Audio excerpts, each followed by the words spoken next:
నేను చాలా క్లియర్గా చెప్తున్నాను. ఒక హిందువుకి ఒక విశ్వాసం ఉంటుంది. అతడు హిందువుగా తన గ్రంథాలు చదువుకుంటాడు, తన పుస్తకాలు, తన దేవుళ్ళను నమ్ముకుంటాడు.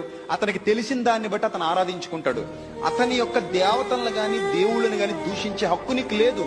ఎందుకు లేదని చెప్తున్నానంటే, యేసుక్రీస్తును తిడుతుంటే నీకెంత బాధ కలుగుతుందో వాళ్ళ దేవుళ్ళని తిట్టిన వాళ్ళకి అంతే బాధ కలుగుతుంది. మీ అమ్మగారు నీకెంత గొప్ప, వాళ్ళ అమ్మగారు వాళ్ళకంత గొప్ప. సో అలాని వాళ్ళు మిమ్మల్ని తిట్టడానికి లేదు, మీరు వాళ్ళని తిట్టడానికి లేదు. అది సంస్కారహీనత. నువ్వు గౌరవించడం నేర్చుకో, నీ గురించి నువ్వు గొప్పగా చెప్పుకో, అంతే, అక్కడితో అయిపోయింది. పక్కోని తిడితే నువ్వు గొప్పడు అయిపోవు, పక్కోడిని అవమానపరిచి మాట్లాడితే నువ్వు గొప్పడు అయిపోవు. నీ గురించి నువ్వు చెప్పుకో గొప్పగా. నీ దగ్గర గొప్పతనం ఉంటే కనుక. నీ దగ్గర గొప్పతనం లేకపోతే మౌనంగా ఉండు.